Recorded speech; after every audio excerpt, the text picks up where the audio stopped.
My husband swore he was stuck at the airport, but location history said otherwise, right outside his ex-wife's door. I stared at my phone, refreshing the map like it might suddenly change, like the little blue dot would magically relocate to Terminal B where Jordan claimed his flight was delayed another 3 hours. But no, 42 Maple Street. The house I'd never been invited to. The one he still helped pay the mortgage on because Vanessa couldn't afford it after the divorce. I called him. It rang 6 times before going to voicemail. My hands were shaking. I texted him asking if the flight was delayed at 42 Maple Street. 3 dots appeared, then disappeared, then appeared again. Finally, he said he was at the airport and service was terrible there. I screenshot the location and sent it. The dots didn't appear this time. 20 minutes of silence. I paced our kitchen, that sick feeling spreading through my chest.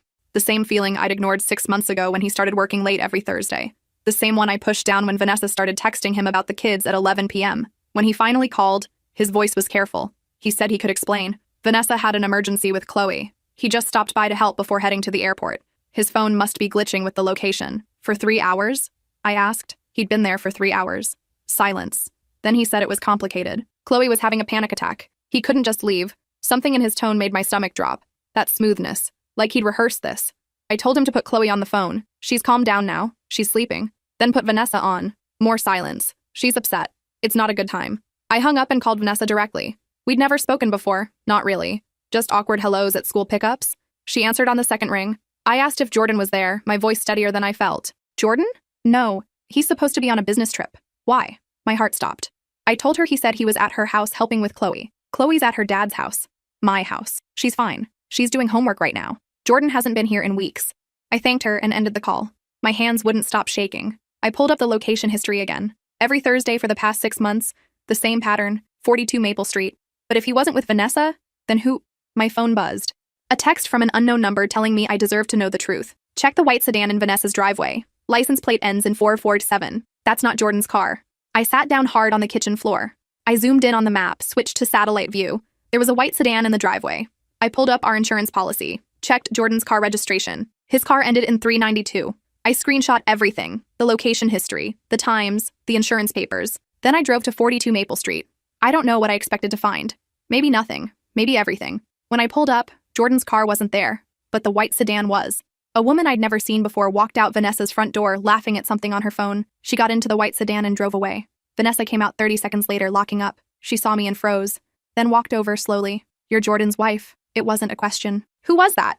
I asked, pointing at the sedan disappearing around the corner. Vanessa's face changed. You really don't know, do you?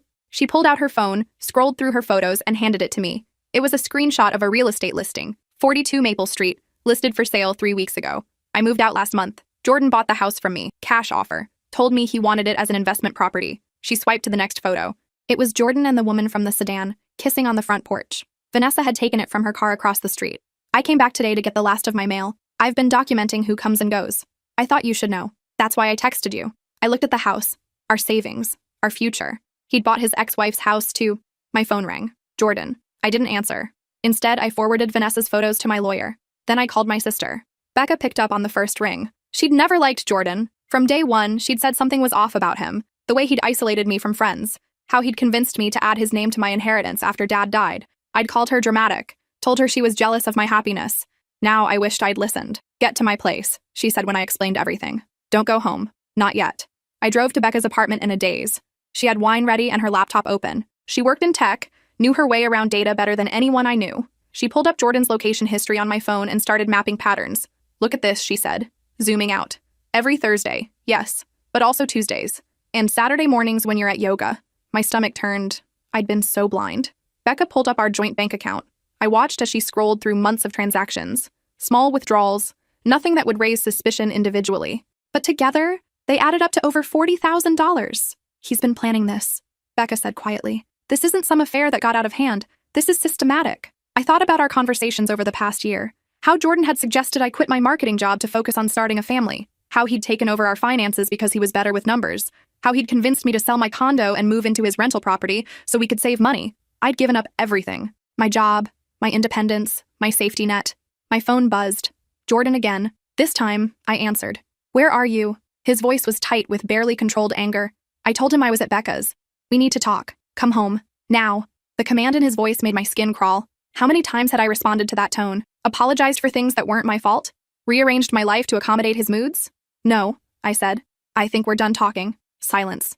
Then his voice changed, became softer, pleading. Baby, please, I can explain everything. It's not what you think. That woman is just a colleague. The house is an investment.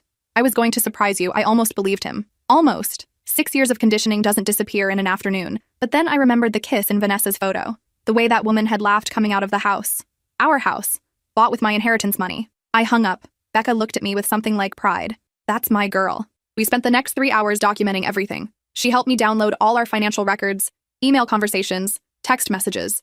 She showed me how to secure my personal accounts, change passwords, enable two-factor authentication. By midnight, I had a plan. By morning, I had an appointment with the best divorce attorney in the city. Jordan called 17 times that night, left 12 voicemails that progressed from apologetic to threatening. The last one made my blood run cold. You're making a huge mistake. You have no idea what I'm capable of. Everything you think you own, I can take away. You'll have nothing. I saved every message. The attorney's name was Philippa Cortez. She had a reputation for destroying men who tried to hide assets. Her office was downtown, all glass and steel and intimidation. She listened to my story without interrupting, occasionally making notes on her legal pad. When I finished, she leaned back in her chair. Your husband is smart, she said. But he made 3 critical mistakes. She held up one finger. He used joint accounts for his affair spending. That's dissipation of marital assets. 2, she held up another finger. He purchased property during the marriage without your knowledge or consent. That's fraud. 3, her smile was sharp. He threatened you on voicemail. That's going to make this very easy. I felt something like hope for the first time in days. Philippa outlined the strategy. File for divorce immediately. Get a forensic accountant to trace every dollar. Subpoena the phone records to identify the other woman. Freeze the joint accounts before he could drain them. File a restraining order based on his threatening messages. This is going to get ugly, she warned. Men like your husband don't take losing well. You need to be prepared. I thought I was prepared. I wasn't. Jordan showed up at Becca's apartment that night. She'd installed a Ring camera after a break-in the year before. We watched him on her phone, pacing in front of the building, checking his watch, looking up at the windows. He knew which apartment was hers. Becca called the police. They arrived within 10 minutes. I watched from the window as they talked to Jordan, who transformed into a concerned husband just worried about his wife. He showed them his phone, probably the messages I hadn't returned. Explained that I'd been acting strange lately, maybe having a breakdown. The officers looked up at the building. One of them wrote something in a notebook. After they left, Jordan stood on the sidewalk staring up at Becca's window. Even from 4 stories up, I could feel his rage. He knows you're watching, Becca said quietly. The next morning, Philippa filed the divorce papers. Jordan was served at his office at 2 p.m. By 2:30, my phone exploded with messages from his family. His mother called me selfish and ungrateful.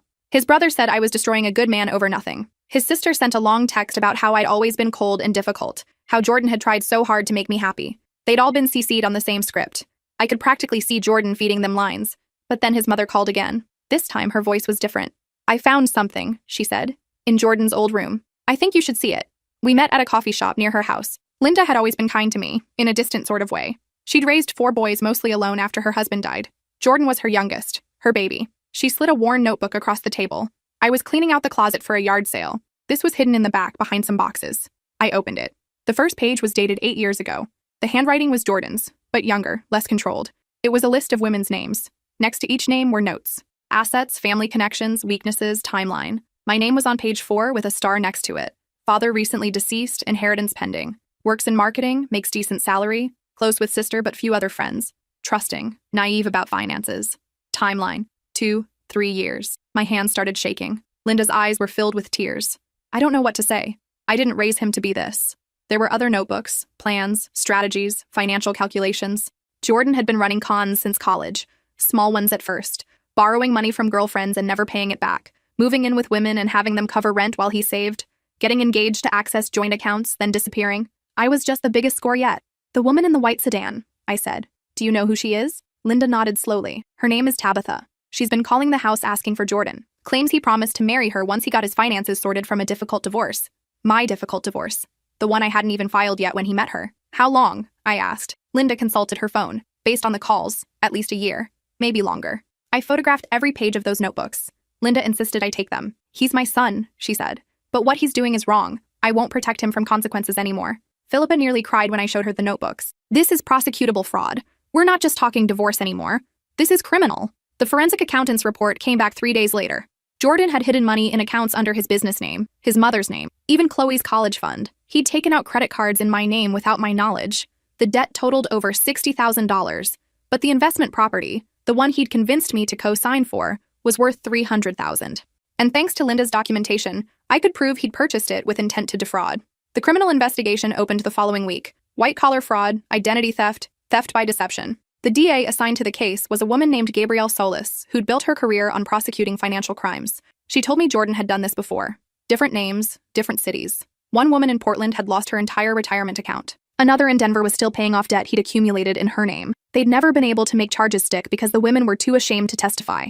They'd signed documents, trusted him, felt complicit in their own victimization. But I had the notebooks. I had Linda.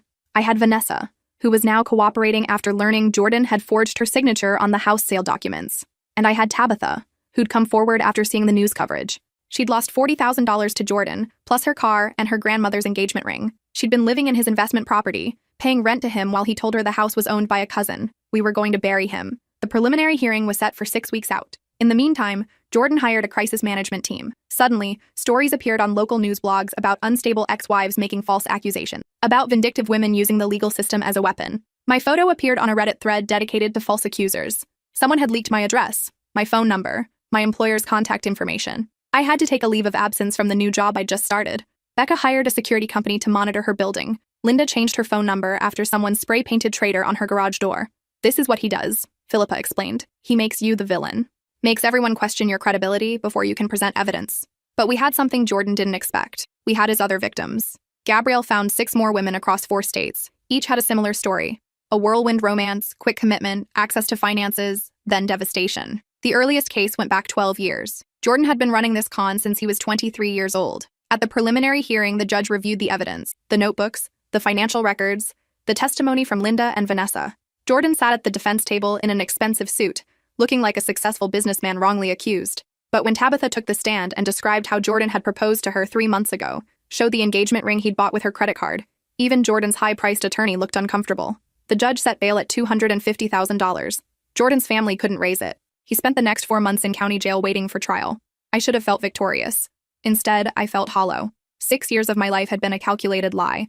Every moment I'd thought was real, every time I'd defended him to Becca, every sacrifice I'd made, had been part of his plan. The trial lasted 2 weeks.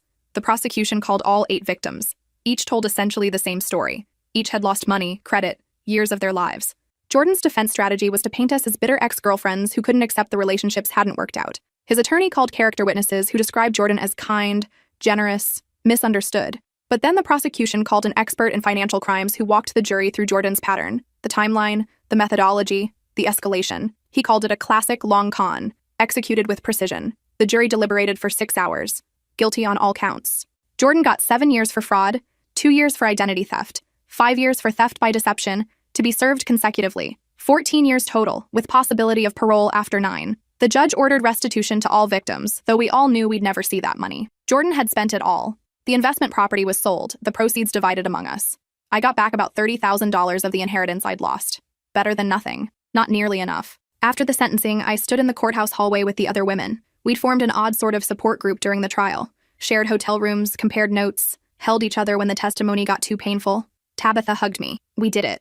But it didn't feel like victory. It felt like survival. I moved back in with Becca while I rebuilt my credit and found a new job. Applied for positions in my field, explaining the gap in my resume as honestly as I could. Most companies didn't call back. The ones who Googled my name found the news articles, the Reddit threads, the court documents. Finally, a small nonprofit hired me to manage their social media. The pay was half what I'd made before Jordan, but it was something. I started therapy, twice a week at first, then once a week, working through the shame and anger and grief. My therapist specialized in victims of financial abuse, which I'd never known was a thing until I became one. She taught me to recognize the red flags I'd missed. The isolation tactics, the financial control, the gaslighting, how Jordan had systematically stripped away my support system and independence. It wasn't your fault, she'd say every session. It took 2 years before I believed her. Becca dragged me to a survivors group she'd found online. Women who'd been through similar situations, rebuilding their lives one small step at a time. At my first meeting, I almost walked out. I didn't want to be a victim. Didn't want to define myself by what Jordan had done to me. But then a woman named Priya shared her story. How her ex-husband had stolen her identity and destroyed her credit. How she'd spent 5 years rebuilding and now owned her own consulting business. You're not broken, she said, looking directly at me. You're breaking free. Something in me shifted. I started taking back small pieces of my life. Reconnected with friends I'd dropped when Jordan complained they took too much of my time. Joined a boxing gym and learned to channel my rage into something productive. Went back to school part-time to finish the MBA I'd abandoned. On the 2-year anniversary of Jordan's sentencing, I got a letter from the prison. He wanted to see me. Said he had things to explain, things I deserved to hear. I threw the letter away. A week later, another letter came, this time from Jordan's mother. He's not well. The other inmates found out what he did. He's in protective custody. He's asking for you. I called Linda. We'd stayed in touch after the trial, monthly coffee dates where she apologized for raising a monster, and I told her it wasn't her fault. Don't go, she said. He'll try to manipulate you. That's what he does. But part of me needed to see him, needed to look him in the eye and know that I'd survived, that he hadn't destroyed me. The prison was 3 hours north, a sprawling complex of concrete and razor wire. I went through security, surrendered my phone and keys, followed a guard through endless locked doors. Jordan was already sitting in the visiting room when I arrived. He looked smaller than I remembered, thinner, tired. When he saw me, his whole face changed, softened into something that might have been relief. You came. I sat across from him, the metal table between us feeling both too wide and not wide enough. What do you want, Jordan? He leaned forward. I wanted to apologize. For everything. I know it doesn't mean anything now, but I need you to know that I cared about you. What we had was real, at least for me. I laughed. Couldn't help it. Real? You kept a notebook rating my assets and vulnerabilities. You planned to con me from the first date. He flinched. I know how it looks. But somewhere along the way, things changed. I started to actually care. Started to think maybe I could be the person you thought I was. Then why didn't you stop? Why keep going? Because I didn't know how, he said quietly. This is what I am. What I've always been. I don't know how to be in a relationship without an agenda, without calculating angles and exit strategies. He looked up at me with those same eyes that had convinced me to trust him, to love him, to give up everything. I'm not asking for forgiveness. I know I don't deserve that. I just wanted you to know that hurting you hurt me too. I stood up. The guard moved toward us, but I shook my head. You know what the saddest part is? I might have believed you once. Might have felt sorry for you. But I've spent 2 years learning who I am without you. Learning what real care looks like. What healthy relationships feel like. I leaned down so he could hear me clearly. And the truth is, Jordan, I don't care if it hurt you. I don't care if you're sorry. You taught me something important, though. You taught me exactly what to never tolerate again. I turned to leave. Wait, he called out. Please. I stopped but didn't turn around. I need you to tell Tabitha something. Tell her I'm sorry. Tell her I never meant for things to go so far. Tell her, save it, I said. She's engaged now. To someone who treats her like a human being instead of a mark. She doesn't think about you anymore. It was only partially true. Tabitha still struggled with trust issues, still had nightmares. But she was healing. We all were. As I walked out of that prison, past the guards and the metal detectors and the razor wire, I felt something release in my chest. Some knot of anger and hurt that had been living there since the day I saw his location outside Vanessa's door. I'd wanted closure. Wanted him to give me something that would make sense of the past 6 years. But closure wasn't something he could give me. It was something I had to create for myself. 3 months later, I got a promotion at work. 6 months after that, I finished my MBA. A year after the prison visit, I landed a director position at a startup downtown. Becca threw me a party. Small, just close friends and our survivors group. We celebrated every win, no matter how small. New jobs, new apartments, credit scores that finally broke 700, first dates that didn't trigger panic attacks. Priya pulled me aside during the party. You remember when you first came to group? You couldn't even say his name without your hands shaking. I remembered. Remembered sitting in that circle feeling broken beyond repair. Look at you now, she said. I looked around at the women who'd become my real family, the ones who understood what it meant to rebuild from nothing, who celebrated every small victory because they knew how hard-won those victories were. This was what mattered. Not the money I'd lost or the years I'd wasted, but the person I'd become, in spite of it all. My phone buzzed. A text from an unknown number. My chest tightened automatically. But it wasn't Jordan. It was Vanessa. Chloe's graduating next month. She wanted me to invite you. She says you're the reason I got away from her dad before he could do worse. I hadn't known that Jordan had started the same pattern with Vanessa. The financial control, the isolation, the gaslighting. She'd left because of Chloe. Wanted better for her daughter. I texted back that I'd love to come. At the graduation, I sat with Vanessa and Linda. 3 women connected by one man's destruction, now bonded by something stronger. Survival, resilience, refusing to let his damage define us. Chloe gave a speech about overcoming adversity. She didn't mention her father directly, but everyone knew what she meant when she talked about learning who to trust. After the ceremony, she found me in the crowd. Thank you, she said simply, for standing up to him, for showing my mom it was possible. I hugged her. That's when I realized the real victory wasn't Jordan's prison sentence or the restitution order or even my rebuilt credit score. It was this. Breaking the cycle. Showing the next generation that they didn't have to tolerate abuse. That they could rebuild. That they could survive and even thrive after devastation. That night, back at my new apartment, one I'd rented myself, with my own money, under my own name, I opened my laptop. I'd been thinking about writing a book. A practical guide for women recovering from financial abuse. How to protect yourself, recognize red flags, rebuild credit, navigate the legal system. I started typing. Chapter 1. The day I checked his location. The words flowed like they'd been waiting years to be written. I wrote about the shame and the rage and the slow, painful process of healing. I wrote about the other women, the ones who'd survived worse and still found ways to keep going. I wrote until sunrise, until my hands cramped and my eyes blurred. When I finally stopped, I had 20,000 words. It wasn't done, not even close, but it was started. And starting felt like everything. 6 months later, a small press picked up the book. They wanted to market it as a practical guide meets memoir. I hesitated about using my real name, about opening myself up to more scrutiny. But then I thought about Chloe's graduation speech, about Tabitha's engagement announcement, about Priya's consulting business, and all the women at our survivors group who were slowly stitching their lives back together. If my name could help even one woman recognize the warning signs sooner, it was worth it. The book launched on a Tuesday. I did a reading at a local bookstore, expecting maybe 20 people. Instead, the room was packed. Women of all ages, many bringing their own stories of financial abuse and exploitation. One woman approached me after the reading. She'd been married for 15 years before discovering her husband had been draining their retirement accounts to fund an affair. She'd felt too ashamed to tell anyone, thought it was her fault for not paying attention to their finances. "Your book made me realize I wasn't alone," she said through tears. "Made me realize I could survive this." I hugged her, told her about the survivors group, gave her Philippa's card and Gabrielle's contact information, connected her to the network of resources I'd slowly built over the past 4 years. The book didn't make me rich, but it made me purposeful. I started speaking at domestic violence shelters, women's groups, financial literacy workshops, sharing my story over and over, watching it resonate with more women than I'd ever imagined. Each time, someone would approach me afterward with their own version of the story. The details changed, but the pattern was always the same. Trust exploited, finances destroyed, identity stolen, shame that kept them silent for years. And each time, I'd tell them what Priya had told me that first night at Survivors Group: "You're not broken, you're breaking free." 5 years after Jordan's sentencing, I got a call from Gabrielle. There had been a parole hearing. Jordan's lawyers were arguing he'd served enough time, shown remorse, completed all the rehabilitation programs. "Do you want to speak at the hearing?" she asked. I thought about it.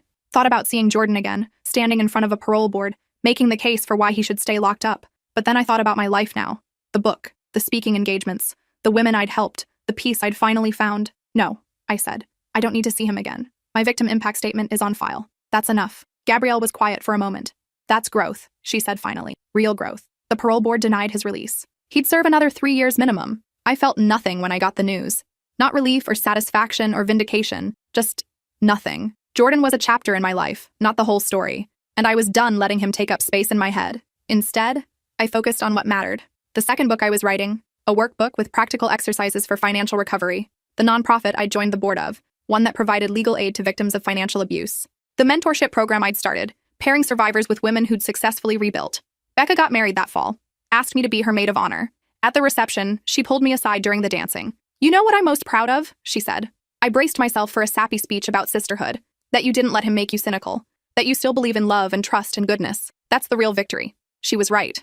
Jordan had tried to destroy my ability to trust, to believe in authentic connection. He'd tried to make me as calculating and cold as he was, but I'd refused to let his damage become my identity. A year later, I met someone. His name was Felix, and he was a financial counselor at the nonprofit where I volunteered.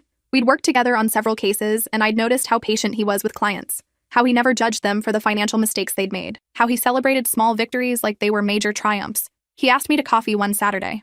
I almost said no automatically. Still had that reflex to protect myself, to assume the worst. But then I remembered what my therapist had said about risk, that avoiding all risk wasn't protection, it was just another kind of prison. So I said yes. Coffee turned into dinner. Dinner turned into a weekend hiking trip. Slowly, carefully, I let myself trust again. Felix knew my story. Everyone in the nonprofit world knew my story, thanks to the book. He never tried to fix me or save me or treat me like I was fragile. He just treated me like I was enough. 2 years later, he proposed. Nothing dramatic or public. Just us in my apartment, eating takeout and watching bad television. "I want to build a life with you," he said. "No games, no hidden agendas, just us figuring it out together." I said yes.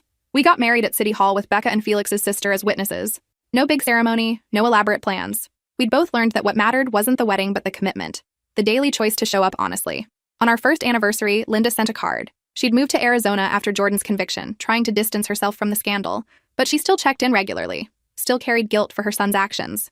Inside the card was a check for $5,000, part of Jordan's restitution payments, she wrote. "I know it's not enough, will never be enough, but I want you to use it for something good." Felix and I talked about what to do with it. We could use it toward the house we were saving for, or invest it, or donate it. Instead, we used it to start a scholarship fund for women rebuilding their lives after financial abuse, to help them go back to school, learn new skills, gain independence. The first recipient was a woman named Imani. She'd lost everything to an ex-partner who'd forged her signature on loans and credit cards. She'd been working 3 jobs trying to pay off debt that wasn't hers while raising 2 kids alone. The scholarship let her quit one job and enroll in a nursing program. 2 years later, she graduated top of her class. At her graduation, she found me in the crowd. "I don't know if I'd have made it without that scholarship," she said, without knowing someone believed in me. That's when I understood what real justice looked like. It wasn't Jordan sitting in a cell. It wasn't getting my money back. It wasn't even the book or the speaking engagements. It was this: breaking the cycle, creating opportunity where there had been destruction, turning my pain into someone else's possibility. Jordan got out of prison on my 40th birthday, served 9 years total with good behavior. I found out through a Google alert I still had set up. Saw his release photo, looking older and harder, read the statement from his lawyer about how he'd paid his debt to society, and was ready to start fresh. Felix asked if I wanted to deactivate the alert. I thought about it. Thought about whether I needed to keep track of Jordan, needed to know where he was and what he was doing. Then I deleted the alert. Whatever Jordan did next wasn't my concern. My life had moved forward without him. I had a career I loved, a marriage built on honesty, a purpose that mattered. I had friendships and community and peace. I had won by refusing to stay destroyed.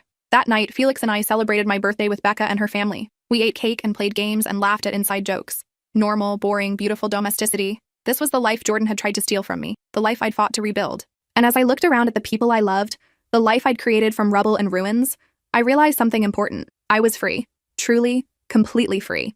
Not because Jordan was in prison or out of prison, not because I'd gotten revenge or closure or justice, but because I'd done the hard work of healing, of forgiving myself for being human enough to trust, of building something real from the wreckage he'd left behind.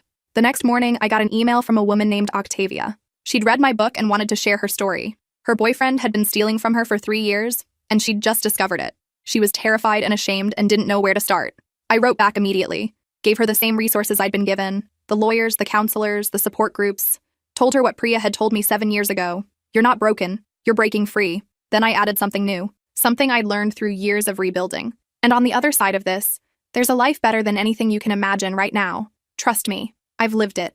I hit send. Outside my window, the morning sun was rising over the city. A new day, a new chapter, a new woman reaching out for help, and a whole community ready to catch her. This was my legacy now. Not the destruction Jordan had caused, but the restoration I'd created in its wake. And that felt like the truest victory of all.